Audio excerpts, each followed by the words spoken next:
From Times Square in New York, Barbara Walters. Good evening and welcome to 2020 Friday. Tonight, a special hour. The mystery, the tragedy, the case of John and Patsy Ramsey. As you know, 3 years ago Christmas, their daughter, JonBenet, was brutally murdered at home. From the beginning, suspicion fell on her parents. It shadows them to this day. Could John and Patsy Ramsey have killed their own child in such a horrific way? Why did the police suspect them? And if they didn't commit the crime, who did? Tonight, for the first time, the Ramseys tell me the story of their nightmare, hoping, they say, that their appearance might draw out information about JonBenet's murder. And for the same reason, they have written a book titled The Death of Innocence, which is published today. We will also show you, for the first time on television, actual police photos of the crime scene. Be assured they will not be overly graphic or distasteful. So, now the Ramsey story. The questions answered with no lawyers present, no holds barred. Mr. and Mrs. Ramsey, did either of you have anything to do with the death of your daughter? No. No. Mr. Ramsey, did you kill JonBenet? No, I did not. Mrs. Ramsey, did you kill your daughter? No, I did not kill my daughter. How do you feel when I ask you these questions? Insulted, pain, hurtful. How can I tell you how much I love my daughter? I love her from the depths of my being. It's just unimaginable. Unimaginable, too, that the life of this 6-year-old could be snuffed out so suddenly and so viciously. JonBenet Ramsey was a child filled with promise. She was a ball of fire. She could stand on her head. She could hula hoop. She was an entertainer from the word go. She was a spark plug in our family. That's how I looked at her. She kept things alive and going. John and Patsy Ramsey had moved to Boulder 5 years earlier from Atlanta with JonBenet and her older brother, Burke. The scars of 2 recent family crises seemed to be healing. Patsy's near-fatal bout with ovarian cancer and the death of Beth Ramsey in an auto accident. She was the oldest of John Ramsey's 3 children from a previous marriage. John's software business was thriving, and to all appearances, so was the family. Until that tragic Christmas Day in 1996. John and Patsy Ramsey returned home with JonBenet and her 9-year-old brother Burke after spending the evening with friends. They got back about 9 o'clock. Everything seemed normal. We came home, went to bed. JonBenet was asleep when we arrived home. We took her to bed and got Burke to bed and went to sleep. You took a melatonin pill, so you slept soundly? Unfortunately, I did. There was a family vacation planned the next day. Patsy Ramsey says she got up early to get ready, threw on the clothes she'd worn the night before, and started downstairs from her 3rd-floor bedroom at about 5:30 a.m. And as I came to the bottom of the stairs, there were 3 pages neatly laid across one of the runs of the stairway. I turned around to start to see what it was, and realized after I read the first couple of lines. It was a ransom note. Yes, it was. That said? I believe it said, listen carefully, something like, we have your daughter. And I just dashed back up those stairs as fast as I could and pushed her door open, and she wasn't in her bed. And then? And then I just screamed for John, screamed. I knew from Patsy's tone of voice that something was very wrong, and I rushed downstairs, and she told me there was a note, and I read it It was briefly. just so unbelievable. You just can't, you can't. It's hard to grasp. The note said, "We have your daughter in our possession." It demanded $118,000 in ransom, threatened that JonBenet would be beheaded, and warned the Ramseys that they were being watched. The note said, if you do anything, if police come, if FBI come, your daughter will die. You called 911. Yes, I did. It would have been impossible to to sit there and wait by ourselves. You also called friends to come over. Was that wise? Your daughter is gone. Desperate. She's in the hands of a madman. And you reach out for any help you can get. If I have a regret, it's I didn't get more help that morning. The police searched your house, but they didn't find John Bonet. But at one point, you went downstairs and found an open window. Yes. A window that you had broken yourself at one point to put your hand through and find the latch. Right. That window was in a storage room at the rear of the house. It was on the other end of the basement from the room in which John Bonet's body would later be found. What did you think when you saw this open window? I was a bit alarmed, but I was more alarmed with the Samsonite suitcase that was standing up below the window. I have seen the actual police photograph that was taken of that window and the suitcase, and there it was in full sight. That looked wrong. That suitcase did not belong there. It was out of place. It's out of place. So you thought perhaps the kidnapper had gone through that window?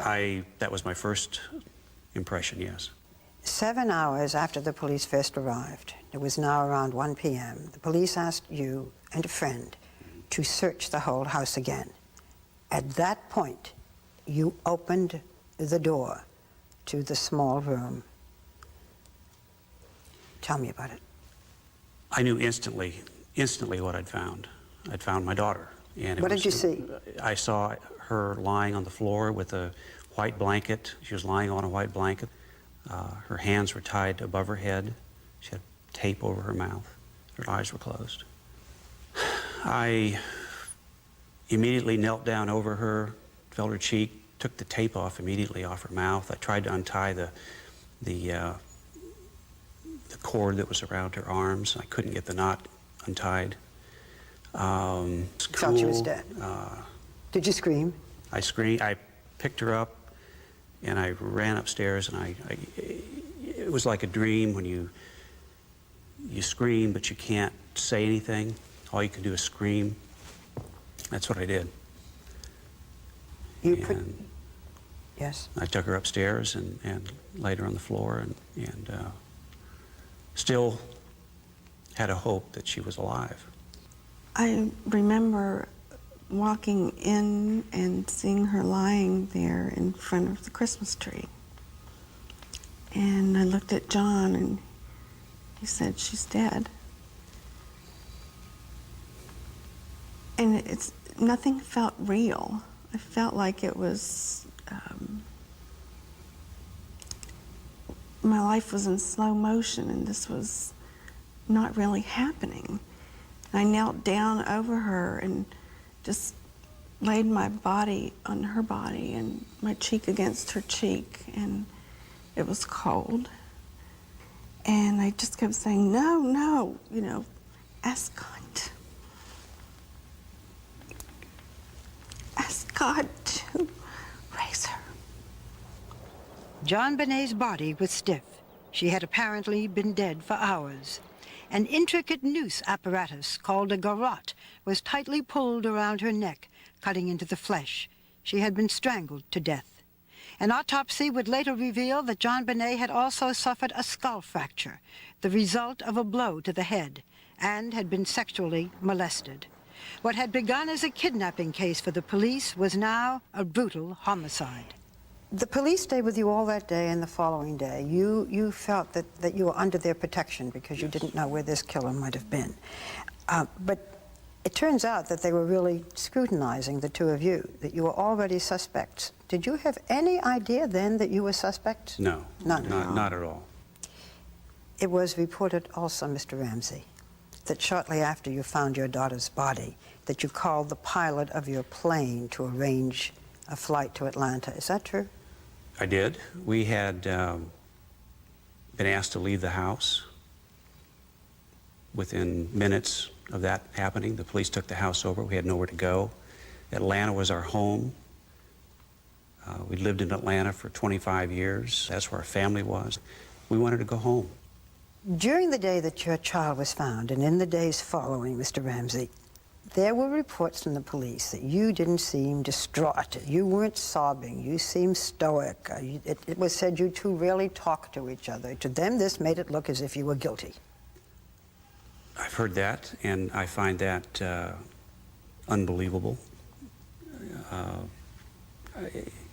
I've lost 2 children, and for someone to tell me that I didn't act right, I don't accept.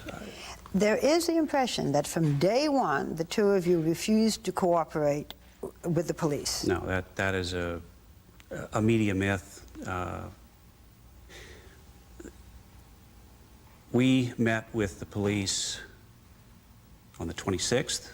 We met And with talked them with them. And talked with them. Talked with them for hours on the 27th when they asked us to come to the police station. We said, you know, yeah, we want to keep working with you, but can't you come here? We can't go out. Patsy was in bed. Patsy was barely able to move, and all we asked was they come here. They said, well, no, we have paperwork at the police station we might need to get a hold of. Okay. On the 27th, a very good friend of yours, Mike Bynum, said to you, I think that you should hire lawyers. Mike knew things that were going on that we didn't know. He knew that the police, by that time, were withholding John Bonet's body for burial. He also, based on his experience as a prosecutor and as a district attorney, could see that the police were very quickly focusing on us as the killers. Your lawyers advised you then not to submit to police questions. Why not, people say? Wouldn't you have wanted to tell them everything? Well, I don't recall that our lawyers told us that at the time. We were perfectly willing and anxious to work with the police to find the killer. We had a higher priority at that point, and that was to bury our daughter. But it would, in fact, be 4 months before the Ramseys would sit down with detectives for formal interrogation. There was a mutual distrust between the Boulder Police Department and the Ramsey family. Why didn't you take a lie detector test? No one That's ever another- asked us Really? to take a lie detector test. Police never asked you to take a lie detector No. test? No. I was asked during my interview with Steve Thomas a hypothetical questions. One of the policemen that investigated this murder. He said, if I were to ask you to take a lie detector test, what would you say? And I said, I would be offended. That's what I would say. I wasn't interested in proving my innocence at that point. That We were was frightened. a non-issue. There's a murderer loose. Mr. Ramsey, would you now take a lie detector I test? would, certainly. Would you, Mrs. Ramsey? Yes, I would take a lie detector test. When you realized that you two were the prime suspects, what did you think? What did you feel? What did you say? Well, we were outraged. We were shocked. How could they think that? Mr. Ramsey, the police officer that day, Linda Arndt, said on this very program that when you put your daughter's body down, you looked straight into her eyes. His face was just inches from mine. And Linda Arndt said she felt then from your expression that the killer was in the house and she was afraid of you. Well, the question I would ask Linda Arndt, has she ever looked before in the eyes of a father who has just been told his 6-year-old daughter is dead, lying there on the floor in front of him? I don't know what I looked like. I'm sure I was in agony. I'm sure I went into shock. Linda Arndt's ability to look in someone's eyes and determine they were a killer is a remarkable talent. You just can't believe it. I mean, we're suffering from having lost our child. And then for someone to accuse you, it's just, you can't believe that that would happen. Why did they accuse you? I think the police looked at this situation, didn't apply a lot of logic to it, and said, child murdered in the home, the book says the parents always did it. And that became the conclusion. The tragedy of the police investigation was that it ended on December 26th. The big questions. Why did police suspect the Ramseys? Did Patsy Ramsey snap that night and strike out at her daughter? Or did John Ramsey sexually abuse his little girl, as some think? When we come back, the possible motives for murder.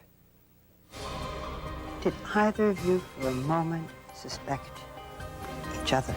The answer when 2020 continues. When I first told friends that I was going to interview John and Patsy Ramsey, the reaction was, they're guilty. Although neither of the Ramseys has been formally charged with this crime, it seems that much of public opinion has already convicted them. Do you understand why it is that so many people still think you are guilty? I understand that they've been told that by the media for 3 long years. I'm amazed that the whole world doesn't think we're guilty based on what they've been told.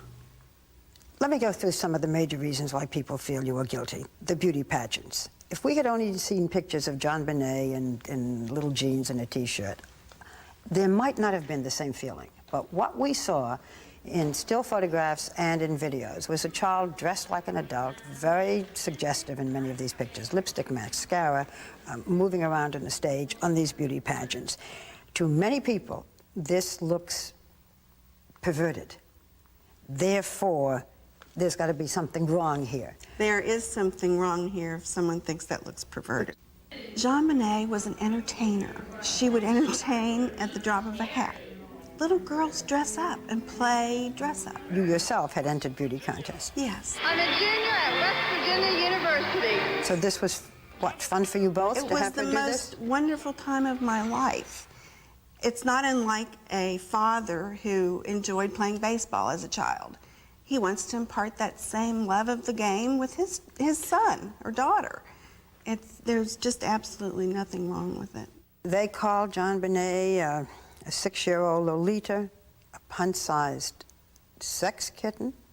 The people that look at these things and see something perverted, that didn't come from Jean Bonet. That's coming from the viewer, not the child. So let me go through what the motives are. Motive number 1. You are guilty, Mr. Ramsey, because there was some evidence that your daughter had been sexually molested. I know, as best I can know, as a father who was with his daughter every day that I was home, she was not sexually abused or molested before December 26th. Okay, but on December 26th, there are some indications that your daughter was sexually molested. Well, that's... Therefore, here's the motive. You were doing it. Maybe you'd done it before. Maybe you just did it that night. Perhaps your wife discovered you. Whatever it was, John Bonet cried out. You killed her. Well, fits right in the category of it could have been done by an alien as well. It makes no sense. There's no history. A person doesn't go throughout their lives as a normal human being, one night turn into a monster, slaughter their daughter, go to bed, and get up and act normal from there on. That doesn't happen. In these kinds of cases, virtually all of them, I suspect, where there is child abuse in a family, there's a long history. And that's not the case in our family. I have to point out that John Bonet's pediatrician, who had been her pediatrician from birth, has publicly said that he never saw any evidence of sexual molestation. There never have been reports from her school, and yet there is the suspicion. I would have given my life for John Bonet in an instant, and was sorry that I couldn't have done it that night. To be accused of harming my child in any way is beyond comprehension. This was a very brutal murder, and yet some of the authorities have said that you staged this, that you loosely tied your daughter's hands, that you put the noose, the garrote, to make it look as if some terrible person had done this, that this whole picture was staged. Well, that's absurd. This was done by a terrible person. The garrote was deeply embedded in John Bonet's throat. Her hands were tightly bound. I couldn't get the knot untied. I tried to get it untied even before I brought her upstairs. The fundamental issue is no logic has been applied to any of this case. Why would I, for example, have staged this horrible scene and then disturbed it myself, pulled the tape off her mouth, carried her upstairs, tried to untie the hands before I brought her upstairs. If I'd have staged it, I would have wanted the police to see it as I staged it. It's not logical. Makes no sense. Let me give the motive that is ascribed to you, Mrs. Ramsey. Okay. Was bedwetting a source of tension in your house? Absolutely not. All children have accidents. The motive is that John Bonet wet her bed, and that you got angry, you lost it, you snapped, you killed her, perhaps accidentally. You were downstairs, maybe she came down, she said, "Mommy, I wet my bed." You said, "Again, John Bonet," and you either pushed her or you hit her, you were exhausted, you were furious, you did it. First of all, we know from the evidence that this was a premeditated murder. The way in which she died, the garrote that was around her The neck, noose. You could have done it. You could have gotten nervous, and afterwards you could have no. done it. You could have awakened your husband and said, "I did this terrible thing, John, and now we have to stage this." You know people have said this. Of course they've said it. But would you have a child, would you get up in the middle of the night and slaughter your child? We're parents, we love our children. But No. what do you say when people say, "You just snapped"? I mean, you know, whatever it was, something went wrong, you did this terrible thing, John then helped you, you staged this whole thing, you know. It's Or nonsense. maybe you don't even know that she did it. It's impossible. I mean, it's absurd. I'm asking the questions you know. I that know. People have said these are the two major motives. Either you sexually molested her or you snapped because primarily Let she me was tell you bedwetting. something. I'm a cancer survivor of stage 4 cancer. John has lost a child in an automobile accident. That completely changes your outlook. When you are standing on the brink of death with a terminal illness, your priorities suddenly line up in a row, and you know exactly what the important things are in life. And bedwetting is totally insignificant. I love my children. I wouldn't harm them for anything in the world.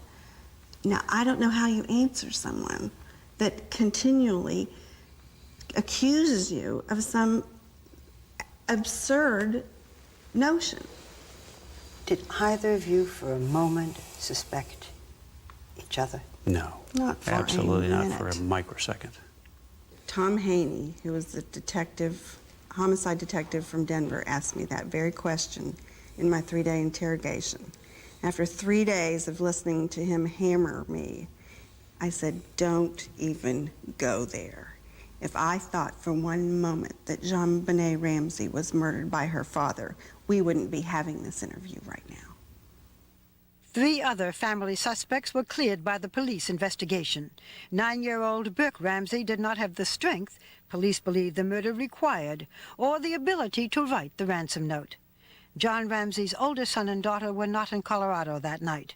The police continued to focus on the parents. Another major factor, the ransom note. The ransom note was written on a pad and a pen from your home.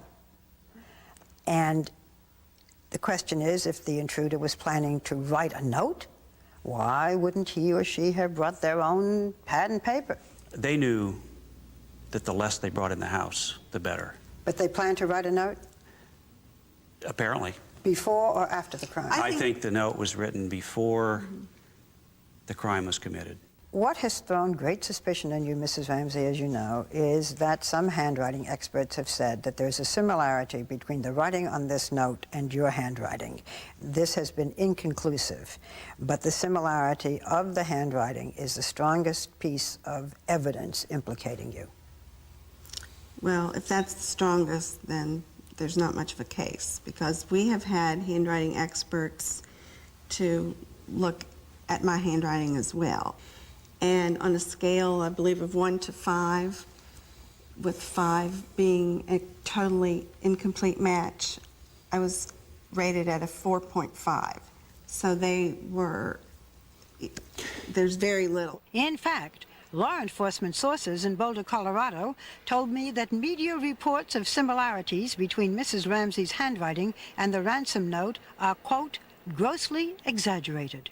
One of the questions is, what reason would a kidnapper have for leaving behind both the ransom letter and the body? I hope to ask the killer that someday. face to face. We believe that this was a kidnapping originally that went bad. Now this person, this creature, its mind doesn't work like ours. It's boiling. So whatever was going through this creature's mind, we can't logically analyze and explain. Another indicator of your possible guilt to the police and the FBI is time. It said that only you two had the time and the opportunity to commit the murder, use the noose, this garrote, carry the child downstairs, write a 2.5-page ransom note without the fear of being detected. If it were an intruder, this intruder would be afraid that you would wake up, that Burke would wake up. And yet, all this time, this takes time. We believe that this killer came into our home while we were gone, waited, was there when we returned. Waited hours. Waited hours. Had plenty of time to write a ransom note. When you were asleep. When we were asleep, or perhaps before we even came home. We would have been gone for 3 to 4 hours. That is plenty, ample time to find their way and learn their way around the house. And be in the house when you returned?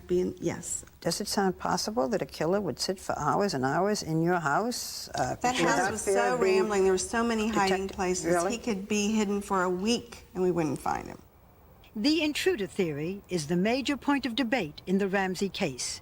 One of the mysteries cited in newspaper stories was a lack of footprints outside the house. There was snow, but no footprints in the snow, the story said. Therefore, no intruder. But these actual police crime scene photographs taken early that morning, before John Benet's body was discovered, show only scattered patches of snow around the house and clear paths to windows and doors. But mysteries abound in this case. When John Benet's body was found, there was one of her favorite nightgowns next to her so-called Barbie nightgown. And so there was the impression that whoever did this cared about this child, left the nightgown, left the blanket. Again, her parents did it, but they loved her, so they tried to comfort her even in death. That's a very strange, that nightgown should not have been there. It's a clue of some type, we don't know what. Look, we know several very positive facts about this killer, we believe. It's a male, it's a pedophile that looks at young female children much differently than you and I do. They look at them with sexual eyes. I've thought about it every day for 3 years. I've talked to experts. I've talked to experienced homicide detectives. It's the best profile we can come up with. So, could there have been an intruder? Coming up, a mysterious shoe print, a palm print, DNA material. And we'll show you the curious marks on the little girl's body, evidence that raises intriguing questions about who killed John Benet. If not the Ramseys, then who? Do you think the murderer is someone you know? The answer when 2020 returns. 2020 Friday continues. Once again, Barbara Walters. In 1998, the 2 top detectives on the Ramsey case quit in protest. Police Detective Steve Thomas said he left because he felt the Ramseys should have been arrested. The chief investigator for the DA's office resigned because he felt the investigation unfairly focused on the parents. His name is Lou Smith. Lou Smith is probably the most experienced homicide detective in Colorado. He was brought into the Ramsey case by the district attorney after the DA's office lost confidence in the Boulder Police Department.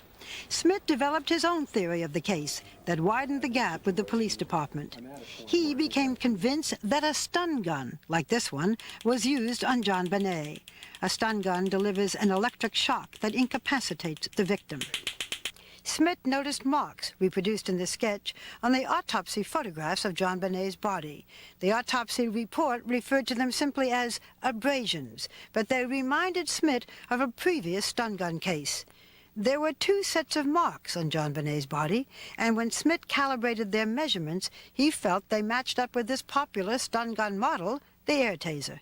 he felt the stun gun was used, and that's what kept John Bonet quiet. But there is no proof of that. Well, I have not heard any expert disagree with that theory, Well, first of all. some of the police do not think there was a Well, stun I don't gun. consider Boulder police experts in homicides. That's one of the problems we've been dealing with. The police don't like that theory because it doesn't match up with the parents did it.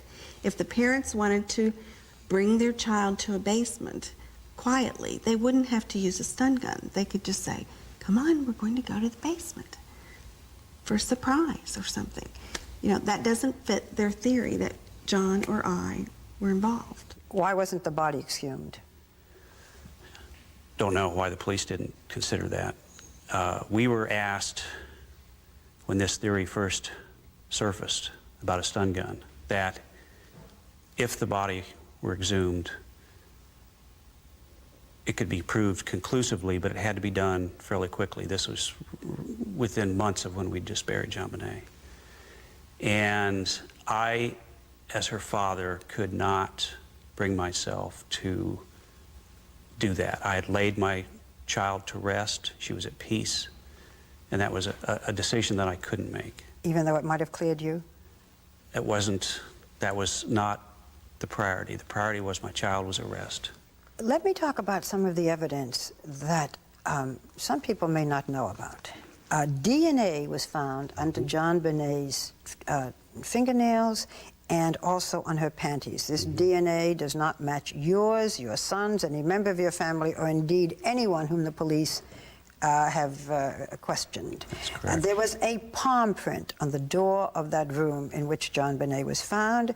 That print matches no one that anyone has tested, and there is a visible shoe print with the name High Tech clearly visible in the room in which your daughter was found. The police have not been able to match this print, this shoe, this DNA to anyone. That's correct. Exactly. And that's what gives us hope that we can find the killer. You think that's what shows that you're innocent? I think that will lead us to the killer. I don't accept that as proof that we're innocent. Our objective is to find the killer.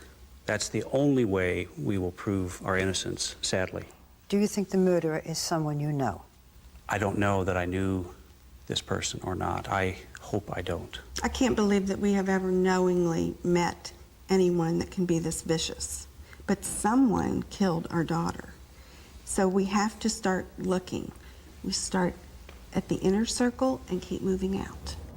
The Ramseys start with the inner circle because they say the murderer was familiar with their family, perhaps even to the point of knowing that John Ramsey's year-end bonus was $118,000, the amount demanded in the ransom note. In their book, the Ramseys suggest that the police look harder at a handful of suspects who had dealings with the family. But high-ranking law enforcement authorities in Boulder tell me that all of the people on the Ramseys list have been, quote, thoroughly investigated and are not currently under suspicion, unquote. If the murderer was a pedophile, a sexual predator, do you ever reproach yourself for letting John Bonet appear so publicly in pageants and parades where she could have been seen? Well, I think that is probably one thing that if had to do ever again, would be much more cautious about. There's no question we were naive. We were ignorant of the fact that there were evil people in the world. The Ramseys lost their naivete and their privacy overnight. Reporters clamored for comment, and the fact that there was no comment didn't stop the tabloids. The supermarket press hounded them to the point of libel, they said, infiltrating their neighborhood, their church, even their cemetery. We've been under siege for almost 3 years. Hidden cameras were planted at the gravesite. Hidden video cameras. People would call on us under false pretense and say they were someone they weren't. How did you get through all of this? The reports, the constant television. Barbara, I have lost the most precious thing in the world to me. I've lost my child, my little girl, Jean Bonet. I have been as low as you humanly can go. You can kick me when I'm down, but you can't take me any lower because I'm hurt as badly as I can be hurt. Do you dream about John Bonet? Yes, I do. What do you dream? I dream, my dreams are so vivid that I feel like I've spent the whole night with her. And when I wake up in the morning, then I realize that the day is the nightmare, because I've had such a wonderful, lovely time with JonBenet all night long. What has this done to your marriage? I think it strengthened our love for each other. I can't imagine what I would do without John to lean on. Did either of you ever consider suicide? I have to admit that yes, I did. You did too? Yes. But we have other children. They need us now more than ever. So we have to be strong for them. That's the only reason that we have to go on. You were carrying something when you came in here. It's just a little glove. I mean, you did not ask to show this, I have to point out. I saw you walking in carrying something. This is a glove that was JonBenet's? Yes. Do you carry this all the time? I usually have something of hers with me all the time. I found this just recently when I had opened some boxes for the first time that I hadn't seen since we left Colorado. And, you know, to think that her little hand was in this glove, and there's a little spot here where she obviously spilled something, and it makes me sad that you know, there were happy little hands in this glove. Now they're gone. Okay, sweetie. It's okay. It's okay. JonBenet's okay. She's with us. Grieving parents still under suspicion. In 1998, a grand jury began to consider all the evidence. And during those months, John and Patsy Ramsey swore their innocence, but prepared for the worst. The grand jury's stunning decision and an indignant father's challenge. You've spent 3 years investigating my family. What are you going to do to find the killer of my daughter? More revelations from the Ramseys when 2020 returns. 2 years after the murder of their daughter, JonBenet, John and Patsy Ramsey were still the chief suspects. Finally, a grand jury was convened to decide whether they should be indicted to face trial for the unthinkable crime. The Ramseys waited month after month, their future in the hands of strangers. For more than a year, a Boulder grand jury heard testimony and considered evidence in the murder of JonBenet Ramsey. Its term and budget were extended to allow for more investigation. The Ramseys were holding their breath. Did you think that you were going to be indicted? We certainly hope not, but we were fully prepared mentally to be indicted and to face a trial. We were prepared to drive to the sheriff's office, turn ourselves in, and be jailed. Burke was with friends. I had signed a custodial agreement that would put Burke in the custody of my brother. We had to prepare in the event the worst happened. The worst did not happen. On October 13th, 1999, the grand jury finished its work, and the district attorney announced that there was insufficient evidence to indict anyone in the murder of JonBenet. Even after the grand jury did not indict you, many still question your innocence. Let me show you a piece of tape, Mr. and Mrs. Ramsey. This is the Colorado Governor, Bill Owens, October 27th, 1999, after the grand jury issued no indictment. If I could speak to John and Patsy Ramsey, I'd tell them to quit hiding behind their attorneys, quit hiding behind their PR firm, come back to Colorado, work with us to find the killers in this case, no matter where that trail may lead.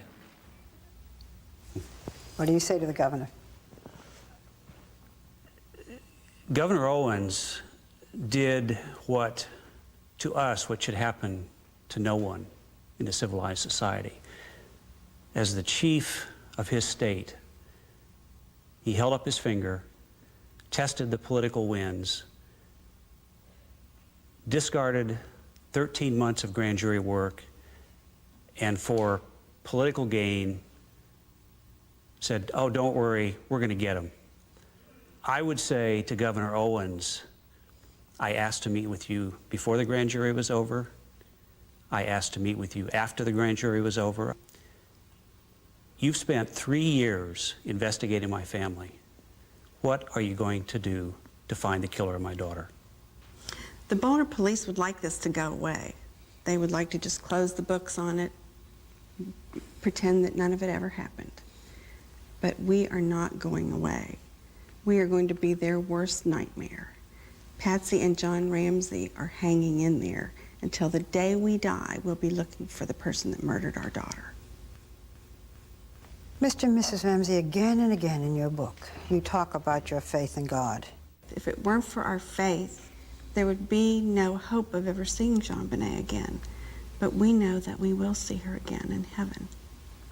You think that JonBenet is in a better place? I would have liked to think that my arms were the best place for JonBenet to be. But she's in a place where I hope to be one day. I know I'll be there.